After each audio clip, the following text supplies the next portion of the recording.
Professor Adriano, Grande André, como é que tá essa força? Boa noite para você, boa noite aí para tudo bem? sua audiência aí, para o pessoal que está entrando, muito bom. Show de Boa bola. noite, professor. Foi um prazer te receber aqui ao vivo. E tá em casa, respeitando aí a quarentena, isolamento. Aqui na quarentena, esperando aí as medidas do governo aí para a gente ter uma melhoria de sair dessa pandemia, sair dessa situação. Estamos aqui na área. Tá certo, Adriano. Aliás, uma coisa que eu sinto falta de sair na rua, né, e o nosso papo hoje vai ser justamente desse movimento maravilhoso que a gente Zé, percebe cara, com... estava super organizando para uma ida ou outra para São Paulo. Eu ia aí conhecer a Margarete, pô, sensacional. Aí lança esse negócio aí que não pode sair, não consegui mais ir para São Paulo. Tô Exato. chateado de não ter entrado na Copa Margarete, dar um rolê naquela dama de ferro. Exatamente, você deve uma entrevista para Come Margarete. Mas enquanto a gente não pode dar um rolê em São Paulo com a Kombi, então o papo tem que ser por aqui, né, Adrianão? Muito É. bom.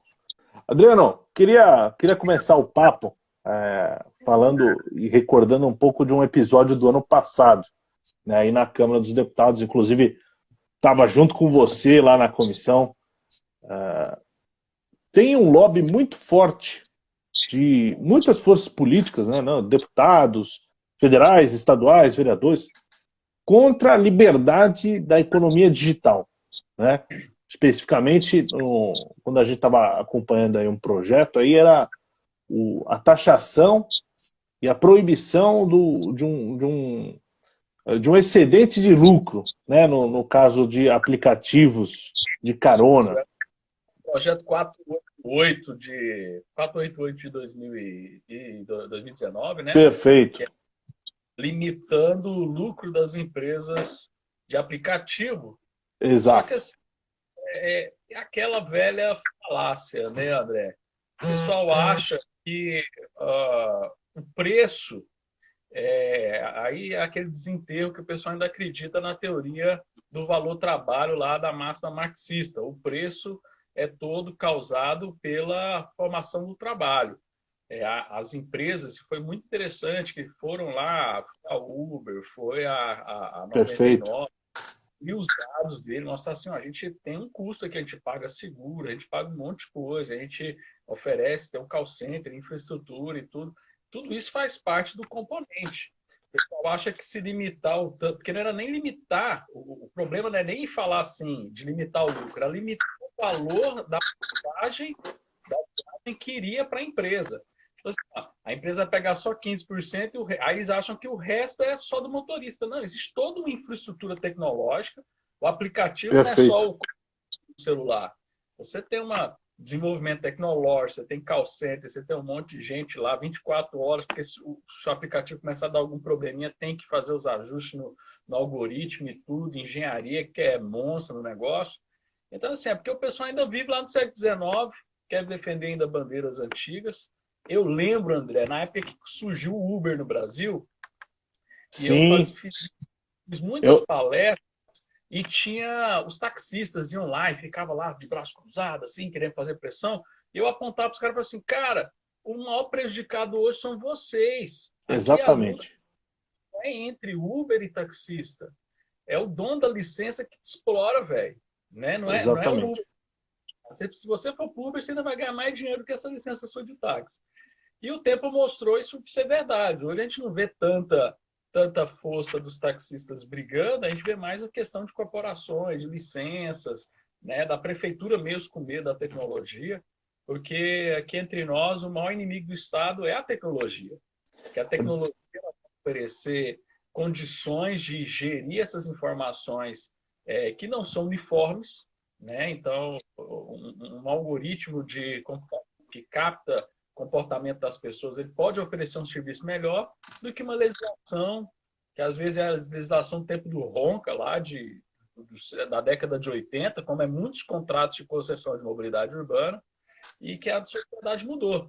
Então precisa de Perfeito. alguém para fazer Adriano, isso. eu queria te perguntar especificamente no caso do Uber, né? Puta, a época que estava para a entrada do Uber aqui no Brasil, eu lembro que eu fui participar de audiência pública, falar como consumidor, né? Porque você acaba tendo um grupo de pressão que socializa os custos e privatiza os lucros, né? No caso, os detentores de licenças para táxi, enquanto o Uber democratiza esse acesso. Você deixou muito claro o benefício para o consumidor e como a quebra do monopólio da licença do táxi beneficia o consumidor. Agora, olhando para a cidade, para o trânsito, tem benefício? Porque uma das coisas que os taxistas normalmente falavam tal, é que você vai botar muita gente rodando na rua e que o número da frota de táxi já era suficiente para atender a demanda. O que você vê com relação ao transporte da cidade como um todo? Então vamos lá, eu acho assim, existem vários. Antes, cara, antes de existir o Uber, eu lembro que eu tinha um blog, acabou, parei de alimentar, a idade lá do site e tal. Mas eu tinha. Foi até engraçado, foi no Réveillon, porque eu conheci o Rodrigo Saraiva Marinho, o grande Rodrigo Saraiva Marinho, de Fortaleza. A gente só se conhecia por internet ali, no Facebook. Aí eu fui no novo em Fortaleza. E aí a gente foi se conhecer pessoalmente, tal, conhecer a família dele, os filhos dele têm a mesma idade dos meus, tal. Então isso aí foi antes de existir o Uber. E, cara, a gente não conseguia pegar táxi na cidade. Perfeito. Por quê? Porque não tinha carro suficiente. Aí eu fiquei grilado, pô, aí na época nem se falava de aplicativo, tava assim, gente, libera aí quem quiser ser taxista. O cara vai no Detran, só faz uma inspeção para ver se o carro não vai pegar fogo, se não vai matar ninguém. Se o cara lá não tem antecedente criminal, ele libera o cara para rodar, deixa o cara ganhar a grana dele. E a cidade, Fortaleza, cara, assim, era Réveillon, não tinha táxi. Aí quando a gente conseguia laçar um táxi, o cara cobrava cinquentinha, R$ 100 ali para poder entrar para começar a corrida. E aí a gente vai ver isso se repetia. Rock in Rio, quem é da época do Rock in Rio que não tinha, as licenças de táxi não eram suficientes para atender os turistas. Aqui em Goiânia, eu sou de Goiânia, estou no meu home office aqui em Goiânia, não estou em Brasília. Durante a semana estou sempre em Brasília, acompanhando os plenários virtuais e tal, mas aqui em Goiânia também já existe até um cálculo de déficit de frota, de quantidade de frota. E, André, se eu te contar que os livros de microeconomia, todos os livros de microeconomia, vai falar lá de falhas, né, de falta de oferta, falta de oferta, todo livro de microeconomia fala do exemplo do táxi, que o táxi ele é caro, sempre foi um produto caro, porque ele tinha uma oferta reduzida. E quando ia começar o Uber, eu lembro que meu pai tem um amigo que ele só anda de táxi. E eu perguntei para ele, e aí, você vai parar de usar o táxi? Ele, não, eu gosto do táxi porque eu ligo lá na central, peço o Zé Tonho, que eu gosto dele, ele me busca, ele já conhece minhas manias, ele já tem um jornalzinho que eu quero. Eu falei assim, então, tem público para o táxi, tem público para o Uber, tem público para... O importante é a gente oferecer essa diversidade de opções. Por quê? Porque o Uber ele resolve o problema das cidades, que é o problema do estacionamento, né? O pessoal fala assim, vai colocar mais carro na rua, mas o cara não vai ficar rodando à toa, o Uber não vai ficar rodando à toa se não tiver gente chamando ele. Então, a própria dinâmica do aplicativo vai controlar essa coisa. O cara, chamada, vou mexer com outra coisa, né? Não vou mexer com o Uber, porque ele tem pouca chamada. Então, é uma oferta dinâmica real e não determinada pela legislação, que vai dizer, o tanto de licença é possível. Né? Perfeito. Adriano, agora você você explicou o caso mais emblemático, né, do dirigismo estatal ali no transporte. Eu queria ir além. Pensar no Brasil como um todo, né? O transporte sempre foi muito guiado por ideias de gabinete e não pela prática. Então, a gente teve aí com o JK, né, nos 50 anos em 5, a determinação de que o Brasil tinha que rodar por rodovia. Né? E foi um baita estímulo artificial, com o governo direcionando investimento massivo, né? Tudo em rodovia, atraindo montadoras, né? Empresas automobilísticas. E qual que é a tua avaliação? Dá certo esse tipo de política? Incentivar um meio de transporte? Por que eu acho que tem algumas coisas que na história do Brasil, do JK, o Brasil já estava fazendo alguns estudos para saber como é que ia resolver o problema logístico. E tinha feito ali uma comissão em Washington, né, um estudo ali em Washington, que o pessoal foi no Brasil, do Brasil foi para lá acompanhar e ver o que se tinha de mais moderno. E naquela época nós estávamos vivendo o auge do New Deal lá americano, porque os americanos eles não foram conhecer outros países e ver outras realidades. Eles falaram assim, vamos ver a nossa realidade. Qual que é a nossa realidade? A gente tem um trem barato para caramba, usar muito, que é o tal do petróleo. Qual que é a indústria que mais consome petróleo? Indústria automobilística. Vamos fazer carro, porque o carro vai consumir petróleo no asfalto, no combustível, na tinta do carro, e tudo vai muito, muito. Você fala assim, pô, nós somos autossuficientes nisso, vamos tocar o terror em fazer carro, em fazer rodovia e partir para o modelo. E nisso estava surgindo aquelas lógicas urbanísticas ali que a gente estava vendo, né? Tipo de cidades organizadas. Então a gente podia ter bairros mais afastados, mais ordenados, porque o carro ia suprir essas distâncias, esse modelo. E aí o Brasil queria isso, porque falou assim, não, está dando certo lá, vai dar certo aqui. Só que não deu certo aqui, porque a gente não tinha nem tanta essa abundância de material, de infraestrutura, de capacidade de organizar tudo isso. O Brasil é muito grande, estava ainda faltando muita infraestrutura. A gente não tinha outros modos de transporte desenvolvidos, porque os Estados Unidos eles têm uma malha ferroviária considerável, muito grande. Eles usam Perfeito. hidrovia e o New Deal ele veio para dar um suplemento. Então, você vê muito, você vai, você vai nos Estados Unidos, você vê muito carro, vê alguns caminhões e tal, mas muito trailer, né? É engraçado, a gente vê muito trailer na rodovia, né? Uma vez eu fui para lá que falei assim, cara, vou conhecer essas rodovias americanas. Ia para um congresso no Alabama, falei, cara, vou descer em Miami, alugar um carro e rodar essas highway aí, ver como é que é, né? Então a gente vê assim, um fluxo, tem um pouco de caminhões e do lado da rodovia você vê um trilho de trem passando com ferrovia também. Fizeram competição dos modos de transporte e tudo e tal. Aqui não, a gente abandonou e a gente já tinha feito esse processo de abandonar as ferrovias, porque a ferrovia era algo muito importante para o Império. Então, a República, quando ela instalou, ela tinha muito receio de tocar os projetos de ferrovia, porque a ferrovia representava o passado, representava o Império, a gente queria algo mais democrático. E aí se copiou o modelo americano.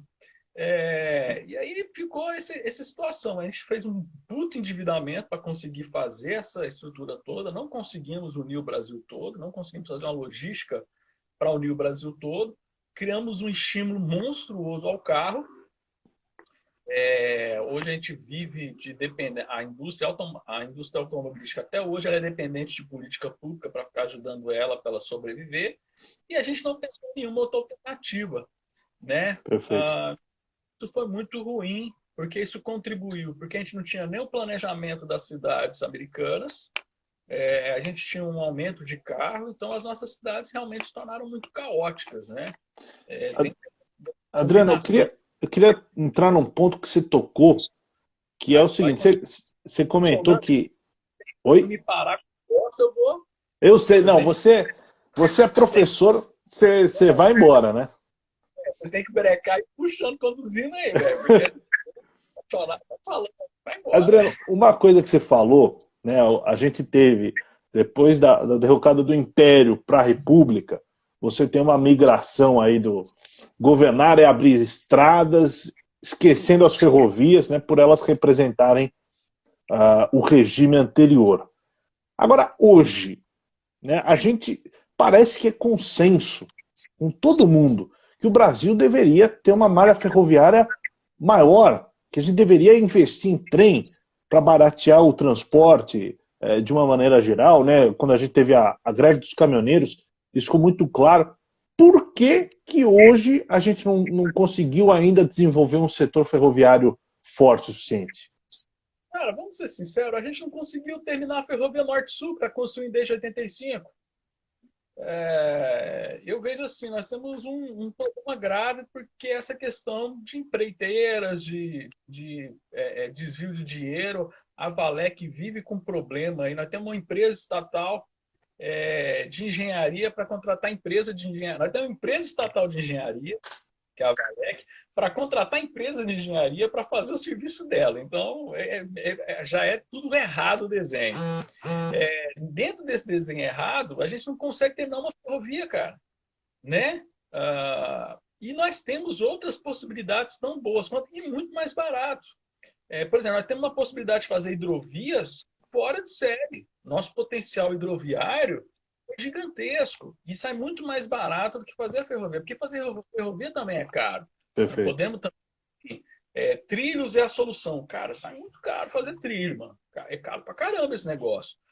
Ainda mais agora que tá tudo caro, ferro é caro e tal. Na época da Inglaterra, porque a Inglaterra tinha ferro pra caramba ali, trabalha com os recursos que tem. A gente não trabalhou. Por exemplo, a gente poderia ter muito bem trabalhado melhor o incentivo do álcool, alguma coisa, ter feito um programa melhor para o álcool. E é engraçado que o álcool virou extremamente dependente da gasolina. Hoje o pessoal do álcool está brigando muito mais para ter mais álcool na gasolina para poder eles ganhar grana. Então é tudo muito errado, é tudo muito complicado no Brasil, que cada setor quer ganhar o seu e a gente não quer de fato resolver o problema do Brasil. O que eu vejo que seria era cada um resolver a sua solução. Se o Mato Grosso lá falou assim, nós temos que fazer escoamento. Cara, como é que o pessoal da soja quer escoar? Como que eles acham que é mais fácil? Nós queremos fazer hidrovia. Então libera os caras fazer as hidrovias. A gente quer fazer ferrovia. Então faz. Por que todo mundo tem que bancar a ferrovia, que nunca termina? E nem eles são atendidos, nem o brasileiro é atendido. Então é muito complicado, né? Perfeito. Aliás, Adriano, eu gosto muito, eu estou com o seu livro aqui, Transportar é Preciso. Recomendo para todo mundo que queira se aprofundar um pouquinho mais no tema de mobilidade. Eu gosto muito que você traz o conceito de liberdade para transporte, que é justamente isso. Né? Se a gente achar que o Brasil vai ter uma solução, uma bala de prata para o país inteiro, puta, a gente está muito errado. Né? Tem como um cara em Brasília falar assim, a solução para o transporte no Amapá é a mesma solução do transporte do Rio Grande do Sul. Nós estamos fazendo isso. Tanto que a gente podia estar fazendo aí, transporte de cabotagem. Por que a gente tem que pegar tudo e meter em rodovia? Pega ali a 101, que é a ferrovia, a rodovia nossa que fica ali na beira do Atlântico, né? Tudo está lá. A gente tem que transportar tudo pela 101, sendo que a gente podia fazer cabotagem, pega os barquinhos lá e vai pingando. A maioria das capitais estão lá no litoral, né? Então, poxa, fazia isso. Mas não, parece que tem um engodo ali, tem que ter rodovia. Pô, vamos abrir concorrência entre os modos de transporte. Não existe o ideal, mas a gente podia liberar para eles competirem entre si, até a gente ser beneficiado, né? Perfeito. Adriano, entrando agora um pouquinho mais específico no tema de hidrovias. Esse ano, São Paulo teve uma das maiores enchentes, um dos maiores alagamentos da nossa história, né? Enfim, as cenas foram trágicas e deixou muito claro que a cidade estava com déficit de infraestrutura para poder lidar com o fluxo de água, o fluxo e toda a estrutura hidrográfica, né, da cidade se mostrou totalmente insuficiente, né? Inclusive a gente conversou sobre isso e você me explicou sobre um projeto de concessão do rio. Como que funcionaria isso? E como que uma empresa cuidaria do rio para evitar esse tipo de coisa, né? Explica para a galera. Olha só, uma ideia que quem escreveu o livro junto comigo, Transportar é Preciso, foi um grande amigo, ele é Zé Bulhões, e ele é um cara assim que gosta muito do tema de hidrovia, estuda especificamente o tema de hidrovia, e um dia a gente teve essa ideia de, vamos pensar como é que a gente poderia privatizar um rio da cidade, quais seriam as motivações, tá? E pensando em São Paulo, por causa dos problemas do Rio de São Paulo, escrevemos um artigo que foi até publicado numa conferência em Bogotá. Eu te mandei esse artigo, depois aí, pessoal. Na época, a gente fez só o cálculo de poluição, que era a ideia seguinte. A gente joga todos os caminhões para transportar dentro de São Paulo na margem de um rio. E esse rio, quando enche, ele é um problema. Sendo que, na verdade, quando o rio enche, poderia ser a solução. porque você daria uma altura de calado para você transportar essa carga dentro do rio. Por que que a gente tem que encher de carro ali a gente até teve um dia até que a gente brincou, pô, tem linha do metrô, do trem lá, suburbano, que é do lado da hidrovia. Choveu um pouquinho, atrapalhou tudo. Pô, mas que ideia genial de pôr um trilho do lado do rio, né? Quase a mesma altura do rio. Claro, choveu, é óbvio. Então, assim, mas porque a gente criou essa ideia urbanística de não aproveitar as marginais, jogando os carros, cargas ali e tal, que conecta com os anéis viários. Pô, São Paulo, como a maioria das cidades tem rio dentro, e poderia ser usado para transporte. Você joga a carga de transporte ali dentro, e nesse artigo a gente só fez o cálculo de eficiência de parar de emitir poluição. Então a gente viu que diminuía muita poluição se em vez de caminhão a gente tiver balsa no Rio Tietê. E aí qual que seria a contrapartida que a empresa para explorar isso daria para a cidade? Assim, ó, você pode explorar comercialmente o rio, meter as balsas e tal, só que você vai ter que cuidar da poluição do rio e também cuidar da drenagem, porque o grande problema é essa. Então, ele ia se beneficiar com o que hoje é problema, né? Fazer essa administração, fazer piscinões ali para fazer administração do fluxo, fazer eclusas, sei lá. Aí que tá, eu não quero planejar. A gente entrega para alguém. Você quer dar a oportunidade, né, Adriano, de explorar. Seja, sei lá, encher a margem com outdoors, seja usar para transporte, né? A gente não tem a solução, mas hoje o que falta é a liberdade para um agente de mercado, para alguém que vê a oportunidade, utilizar esse problema para resolver, né? Como solução e oportunidade para outras novas iniciativas que podem melhorar a vida das pessoas, né? E não é nenhuma invenção. Se a gente pega algumas grandes cidades da Europa, né, você vê transporte de carga, transportes turísticos, né, em rios urbanizados, né, ali que estão dentro da cidade. Seria uma excelente opção. Em São Paulo, teria muito beneficiário. Tanto Tietê como Pinheiros, que vai de ponta a ponta da cidade ali, você consegue unir esse sistema de balsas nos anéis viários. E, poxa, já resolveria muito problema de transporte dentro da cidade. Porque só de tirar os caminhões de dentro da cidade, cara, já virava outra cidade. Já ficava muito melhor do que a gente tem hoje. Perfeito. Adriano, vamos continuar nesse tema de privatização que eu gosto. Né? Esse modelo de concessão de rio seria aí como se fosse uma privatização dos rios. Mas outro meio de transporte, outra modalidade que é a mais usada é o pedestre, é andar, né? E as calçadas de São Paulo estão totalmente largadas, a zeladoria da cidade, isso não só São Paulo, né? Mas é um diagnóstico comum a muitos municípios, que o calçamento fica abandonado depois de um tempo. Tem muito buraco, fissuras que atrapalham a vida do pedestre. Tem solução para isso por vias privadas? Dá para privatizar as ruas? Como que seria isso daí? Pois vamos lá. Primeiro, eu atualmente estou virando um cara meio chato, porque quando alguém fala de Smart City, eu já fico meio bravo, né? Porque eu penso, Smart City, aí eu falo assim, cara, nós não temos calçada direito na cidade, vocês querem me falar de Smart City, vocês querem me falar de câmera, a gente põe uma inteligência artificial. Bicho, não precisa de inteligência artificial. A gente não resolve nenhum problema da calçada, a gente quer resolver problema de... Então nós temos que ir por etapas, né? Então a gente poderia muito bem... Aí a calçada hoje é uma discussão, não existe consenso. Eu mesmo, quando eu paro para pensar em calçada, eu fico assim pensando, será que a calçada tinha que ser pública? Será que ela tinha que ser privada? O problema dela ser do dono da calçada, cada um seu dono ali responsável pela calçada, que teria o padrão, aí você teria aqueles degraus, não daria para fazer ciclovia, essas coisas e tal. Então, uma das ideias assim que a gente pensa é muito assim, cara, então já vamos privatizar a rua toda, a rua, a calçada, que aí você ganha o dinheiro, a empresa poderia ganhar grana criando o padrão das calçadas, o padrão da rua, e ela poderia jogar as utilities, que são o sistema de TV a cabo, energia, saneamento, telefonia, tudo, para dentro de galerias no subterrâneo, né? Teve uma lei em São Paulo, não lembro o número agora, depois a gente acha, que falou que tinha que obrigar o aterramento. Só que a lei era muito ruim, o que o pessoal fazia? Cavava um buraco, enterrava os fios e ficava aquele trem pior. Que aí para fazer a manutenção tinha que quebrar tudo né? Que é o que acontece hoje com o saneamento básico, né? Vai ligar água na tua rua, tem que quebrar a calçada, quebrar a rua para achar lá a matriz que está passando ali para você ligar o ramal, né?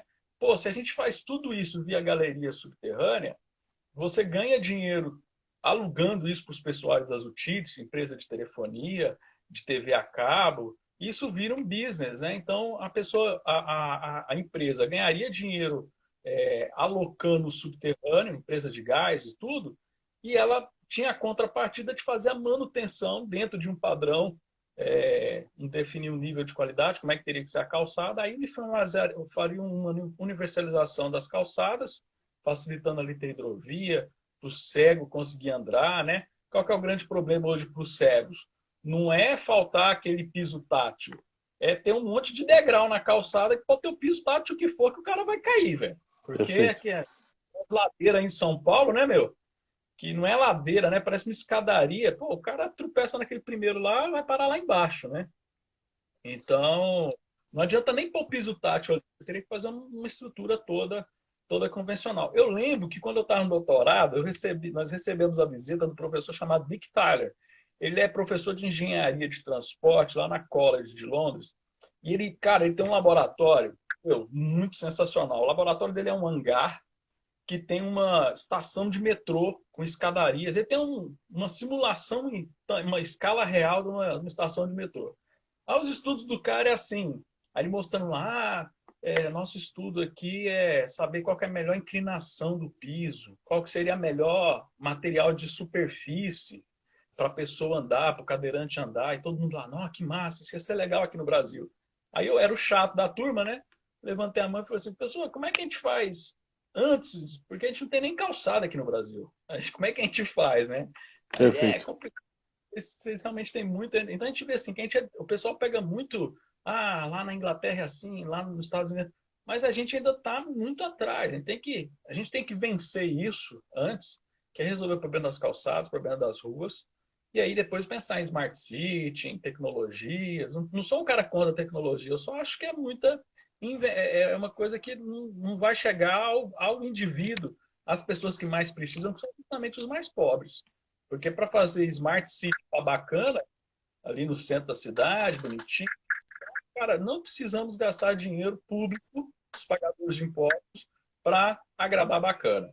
Perfeito. É possível fazer com parceria, com concessão, sem gastar o orçamento. Esse é o mais legal dessa solução, né, Adriano? Especialmente porque a gente está no momento que a capacidade de investimento dos estados, prefeituras, está reduzida, né? A nossa porcentagem de discricionariedade dentro do orçamento está cada vez menor. Nós temos que achar soluções criativas para o calçamento, enfim, para o investimento urbano.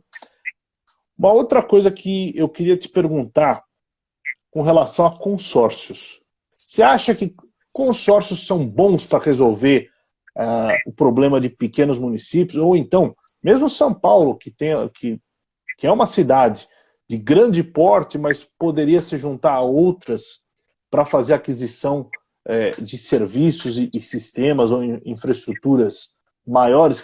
Qual que é a tua avaliação? Não, acho que consórcio é essencial, mesmo porque, vamos lá, se a gente for ver, quem usa o transporte de São Paulo, da cidade de São Paulo, isso toda a metrópole acontece. Quem usa o sistema de transporte público da cidade não mora na cidade. São justamente as pessoas, os trabalhadores que moram na periferia, porque a periferia começa quando a cidade acaba, né? Então o cara está nas cidades ali da Grande São Paulo. Então onde é que as pessoas moram? As pessoas moram na Grande São Paulo. Onde é que elas trabalham? Elas trabalham na cidade de São Paulo. Então você tem um fluxo de alguns milhões de pessoas que saem de fora da cidade de São Paulo e vão para dentro de São Paulo e depois no final do dia vão embora de novo. Eu estava vendo um estudo de uma professora da Universidade do Rio Grande do Sul que a conta você tem a zona leste de São Paulo, o fluxo da zona leste centro ali de São Paulo, é como se a gente pegasse a população do Uruguai todo dia e pulasse para o outro lado do país. É como se o Uruguai todo dia entrasse e saísse do Brasil, a população toda. E isso me deu um susto, porque realmente é muita gente. E as pessoas não moram, né? Então, Goiânia tem isso. As pessoas moram nas cidades aqui do lado, porque precisa ir para o centro trabalhar. Perfeito. Então, esse consórcio. Aí vem a questão também que envolve a questão de uso do solo, né? Por que a gente está cada dia mais expulsando os pobres de dentro das cidades, né? Se nós temos problema de transporte, é porque nós temos uma mentalidade que pobre tem que morar fora da cidade. Na década de 80, teve uma lei em São Paulo chamada Lei da Desfavelização, que era justamente o quê? Pegar os pobres, tirar de dentro de São Paulo e jogar lá para fora. Minha Casa Minha Vida foi algo desse gênero. Minha Casa Minha Vida era só a casa lá na casa do Caixa Prego, longe pra caramba. Ao invés de você, por exemplo, tirar regulação, restrição, de verticalizar a cidade, né, e aumentar a oferta de moradia no centro, né? Acaba, por exemplo, uma coisa que atrapalha muito o uso do solo é a questão dos recuos.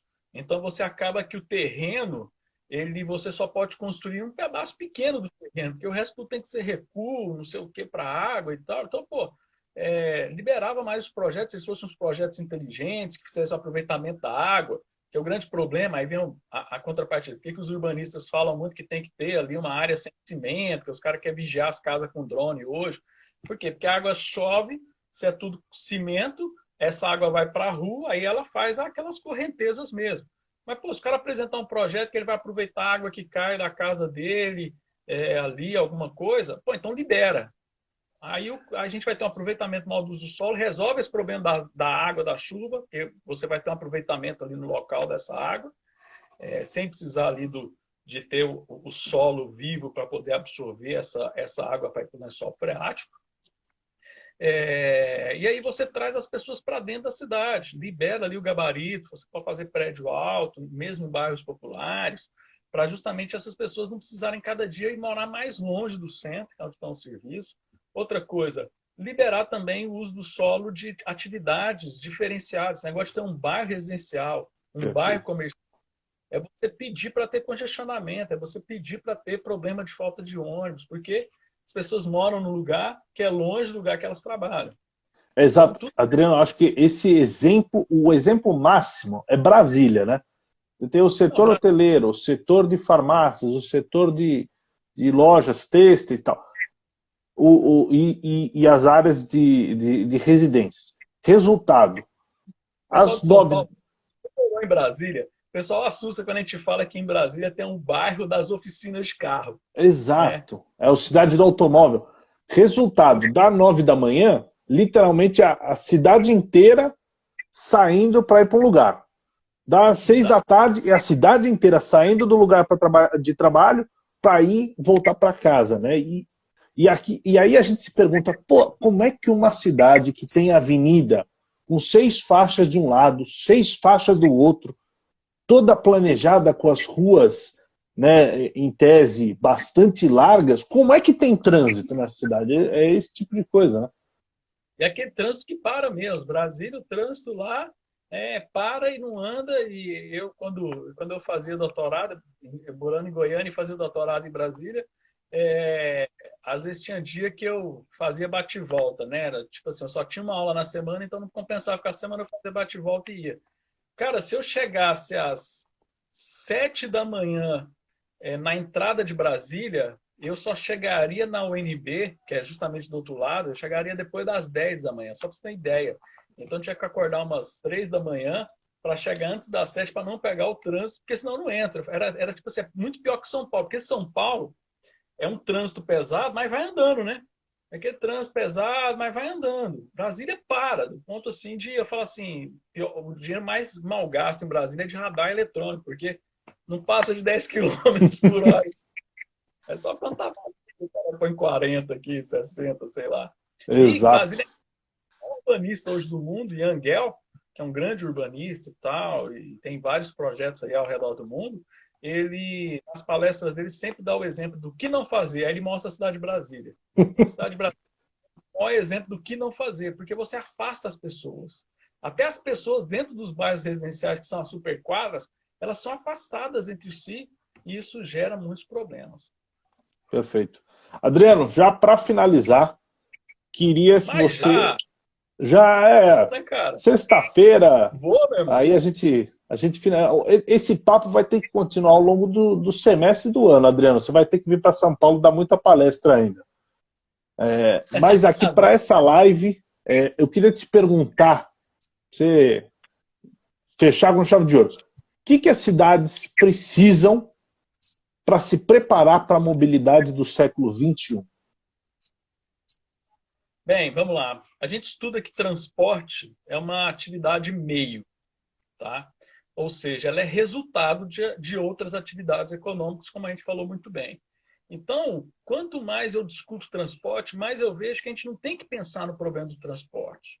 O foco para a gente resolver o problema do transporte é resolver justamente o problema do uso do solo. E aí a gente vai ver o problema do uso do solo. A gente tem hoje um problema grande, por exemplo, de regularização. A gente não sabe, as pessoas não têm a regularização ali das suas áreas, de onde ela mora, os bairros, são tudo atrapalhado ali. Então, nós temos que resolver o uso do solo.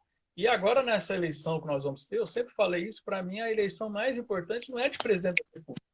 A mais importante é a de prefeito e vereador, porque é os caras que têm o poder da Constituição de mexer nisso que envolve o nosso dia a dia, que é justamente o uso do solo e mobilidade urbana. São competências do ente federado do município.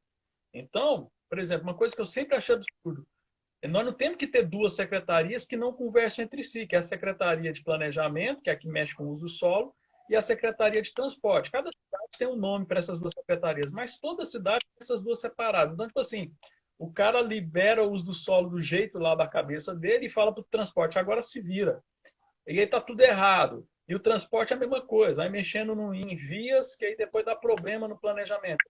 Eu acho que a primeira coisa que se tem que fazer é acabar com essa... Tem que juntar essas duas secretarias para esses dois problemas serem resolvidos juntos, porque eles são interdependentes entre eles. Então, se eu fosse um vereador, um prefeito, principalmente, prefeito, a primeira coisa que eu fazia era acabar, fazer uma secretaria só, secretaria de infraestrutura da cidade.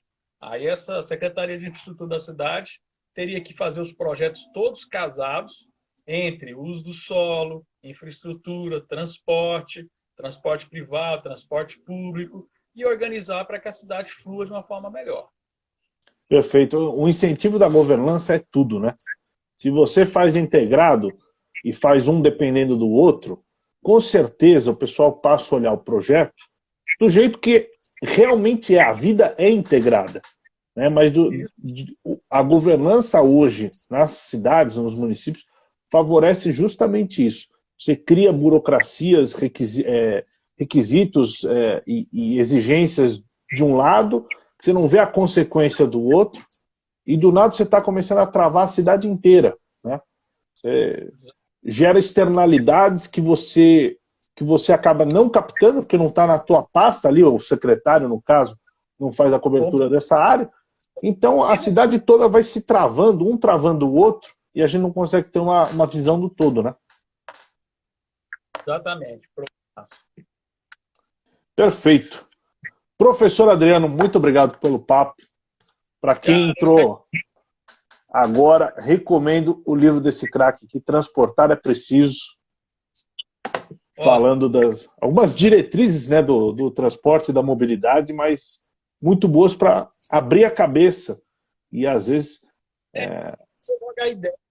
A gente começa a falar de planejamento, com os transportes do Brasil, depois a gente vai passando em cada modo de transporte, vamos ali jogando algumas ideias, né? A gente não quer falar, a solução é isso. Não, a gente vai jogando ideias para as pessoas refletirem a importância daquele modo de transporte, que poderia ser resolvido, porque não está dando certo no Brasil.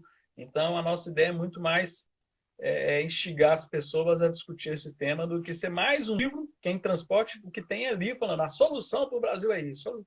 Não tem. Perfeito. A solução para a cidade de São Paulo é diferente da cidade do Rio de Janeiro, que é diferente de Manaus, que é diferente de Porto Alegre. Para finalizar, professor, eu só tenho a frase: a solução não vai sair de um gabinete, né? Mesmo, com certeza. Professor, muito obrigado. Oi? Mas hoje o poder todo está lá na caneta do gabinete, né? É complicado. Exato. A chave é tirar o poder desse gabinete, centralizar e deixar com as pessoas, né? E para fechar, juntando com o que a gente começou falando, o jeito de fazer isso é usando a tecnologia. A tecnologia pode ser isso que vai nos dar a garantia, porque muita gente fala assim, se liberar vai virar uma anarquia, vai virar uma zona, vai virar... Não, época, eu lembro que na década de 80 teve aquele negócio de liberar as vans, aí realmente foi uma bagunça, mas hoje a gente tem um intermediário que poderia resolver muitos problemas que nós tivemos lá no passado com as vans, com o microtransporte, que é a tecnologia. Perfeito. Então, hoje a gente tem só que o aliado tira poder do gabinete. Esse é o problema. Perfeito. Professor, muito obrigado pelo papo. Obrigado para quem está assistindo aí até agora. E vamos desenvolvendo essa conversa, porque mobilidade não é para uma conversa só, né, Adriano? Essa aqui é só a primeira de muitas. Quero falar da Dama de Ferro também. Você sabe que aqui no meu escritório improvisado eu tenho uma pequena Margarete para me lembrar todo dia do projeto maior. Beleza. Adriano, Galera, muito obrigado. Valeu, que agradeço. Valeu.